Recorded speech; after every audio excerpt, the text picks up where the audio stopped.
Welcome to the DoubleACS Daily News for February 20th, 2018. The Mass Office on Disability recently held an informational session about emergency preparations at the Attleboro Public Library. DaLonn Pearson, Program Coordinator, spoke to DoubleACS about the importance of educating the disabled population about emergency preparedness. My name is DaLonn Pearson. I'm with the Mass Office on Disability. I'm the Emergency Preparedness Training Coordinator.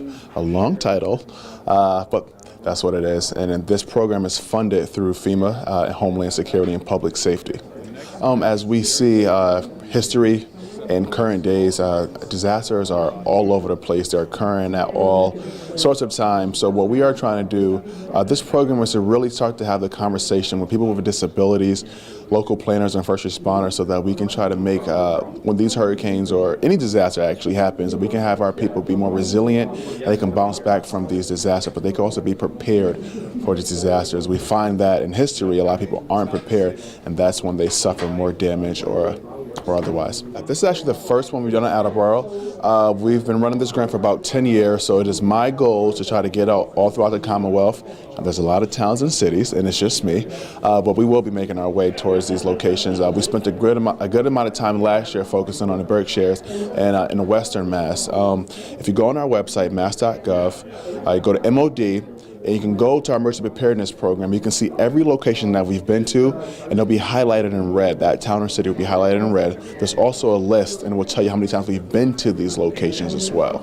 You know, one unique thing about this program is that we have emergency preparedness people, local planners. We may have representation from the fire department, from the police department, or just someone from the agency who's planning for the town or city. So they're able to really dig in and tell the residents specifically what they are doing, what their local efforts are, as well as I topped up with the state resources and efforts as well. And if we look at history, a lot of things that have happened, and what we have seen is that people with disabilities are often left out.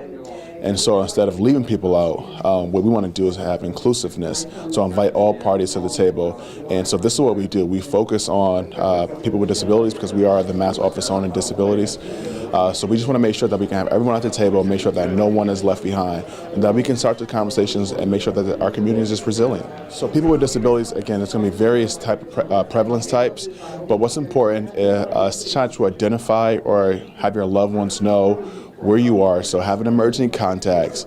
If you're someone who has oxygen or someone who needs medication, that's important stuff to take note, as well as to let people who are planning for you know as well. Because if power goes out, you don't have a generator, but you still need that oxygen, or you still need that to survive. So it's really important that you connect and communicate with people in your community. So, and also having a kit. And it just really again, I keep saying having a conversation, because that's how this whole thing starts. Yeah, so you can go to mass.gov/MOD, which is the Mass Office on Disability. Look at our emergency preparedness program.